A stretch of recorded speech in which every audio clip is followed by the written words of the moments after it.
اس کام کے لیے اللہ نے عیسیٰ ابن مریم کو منتخب کیا ہے کہ وہ قرب قیامت میں نازل ہوں گے، جہاد کریں گے، تبلیغ کریں گے، جس کا رزلٹ یہ ہوگا کہ پوری دنیا مسلمان ہو جائے گی، جیسے کہ قرآن و سنت سے ہمیں یہ بات واضح طور پہ پتہ چلتی ہے کہ پوری دنیا میں اسلام پھیل جائے گا، یعنی کوانٹٹی وائز بھی اسلام پوری دنیا میں نافذ ہو چکا ہوگا۔ تو اللہ کے نبی کو جس مقصد کے لیے اللہ نے بھیجا تھا، اس مقصد کی تکمیل حضرت عیسیٰ ابن مریم کے ذریعے ہوگی۔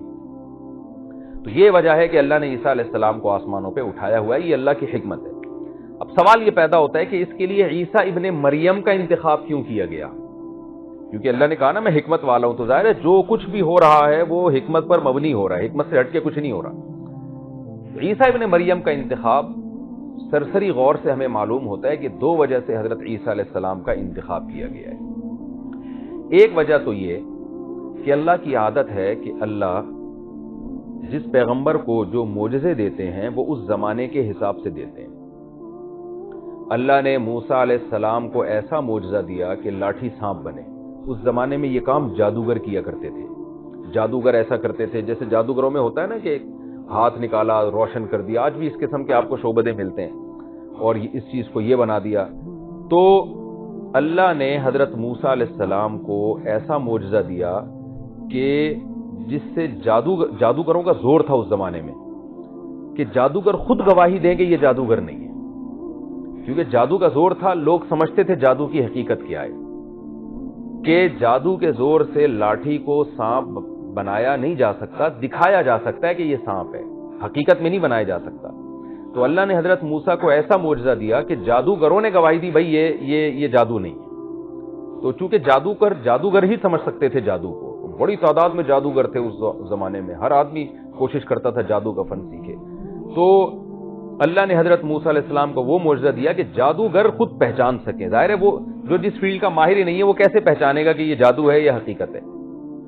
عیسیٰ علیہ السلام کے دور میں طب کا بڑا عروج تھا، یہ حکیم جالینوس اور اس طرح کے جو حکیم آج کل جن کے نام باقی رہ گئے نا، یہ اسی دور کے ہیں۔ طب کا یعنی میڈیکل سائنس آپ جسے کہہ سکتے ہیں،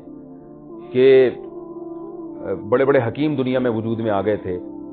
ریسرچ کر کے تجربے کر کے جڑی بوٹیوں پہ۔ تو کچھ بیماریاں ایسی تھیں کہ سارے حکیم کہتے تھے کہ ان بیماریوں کا علاج ناممکن ہے، کوئی بھی نہیں کر سکتا۔ مثال کے طور پر جو بندہ پیدائشی نابینا ہو، جو بچہ پیدا ہی ہوا آنکھوں کے بغیر، اس کی بینائی ناممکن ہے کسی دوا سے آ جائے۔ کوڑ کے مریض کا علاج تھا ہی نہیں، اور جو پیدائشی جس کے سر پہ بال نہ ہو اس کا نہیں ہو سکتا، اس کے نہیں بال آتے تھے۔ جو حکیم ساری دنیا کے متفق تھے اور آج بھی متفق ہیں کہ جو مر گیا نا اس کو زندہ نہیں کیا جا سکتا کوئی معجون کھلا کے یا کوئی ٹیکا لگا کے، مر گیا تو مر گیا۔ اسی طرح بے جان چیز کو میڈیکل سائنس جاندار نہیں بنا سکتی، آج بھی میڈیکل سائنس یہ کہتی ہے، اس زمانے میں بھی حکیم کہتے تھے بھائی کوئی ایسی دوا نہیں ہے کہ آپ کسی مردے میں جان ڈال دیں۔ تو اللہ نے ایسے معجزے حضرت عیسیٰ علیہ السلام کو دیے جو اس زمانے کی سائنس کو ان معجزوں نے چیلنج کیا۔ ادھر مردے کو کہہ رہے ہیں قم باذن اللہ، اللہ کے حکم سے کھڑا ہو جا، اور مردہ زندہ ہو کے کھڑا ہو گیا۔ ادھر پرندے کا پتلا سا بنایا، مورتی بنائی،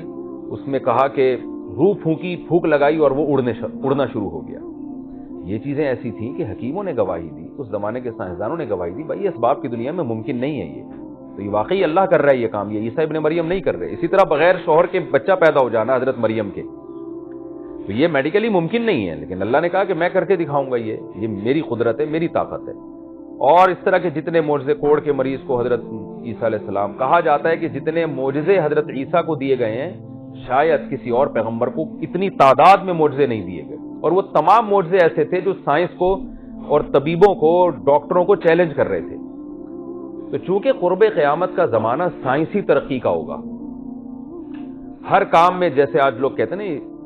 لاجک کے بغیر تو کچھ ممکن ہی نہیں ہے، لاجک کے بغیر تو یہ ہو ہی نہیں سکتا۔ معجزوں کا آج انکار، مسلمانوں میں ایسے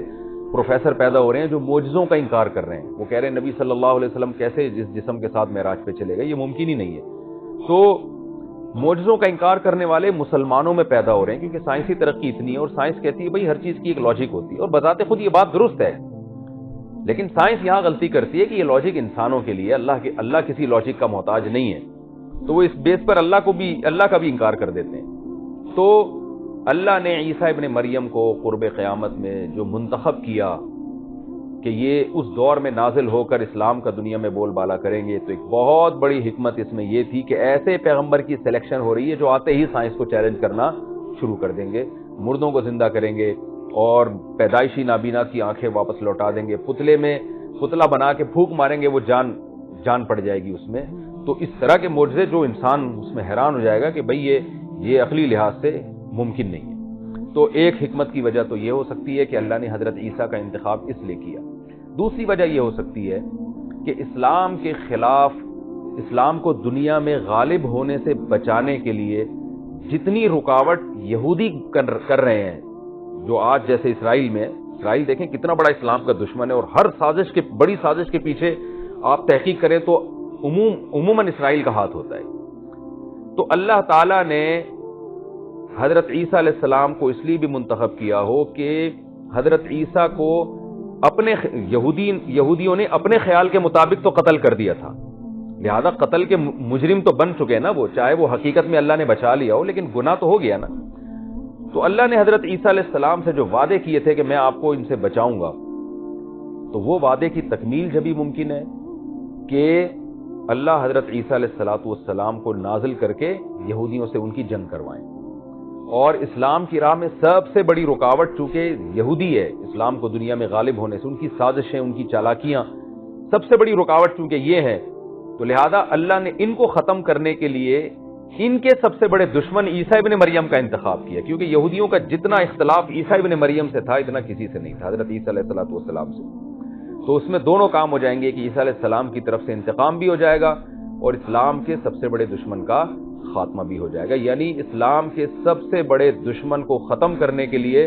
اسلام کے دشمن کے سب سے بڑے دشمن کا انتخاب کیا گیا ہے، ہم اس کو یوں تعبیر کر سکتے ہیں۔ تو اور اس کے لیے انتخاب بھی اس ٹائم کا کیا گیا ہے، یعنی حضرت عیسیٰ کے نزول کا انتخاب اس وقت ہوگا جب دجال ظاہر ہوگا، جو یہودیوں کا سب سے بڑا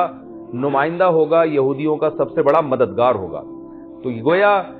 نتیجہ کیا نکلا، یہودیوں کا جب سب سے بڑا سپورٹر دنیا میں آئے گا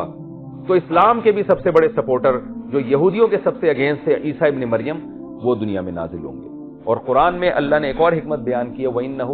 لَعِلْمٌ لِلسَّاعَةِ، کہ عیسیٰ ابن مریم اللہ کی طرف سے ایک قیامت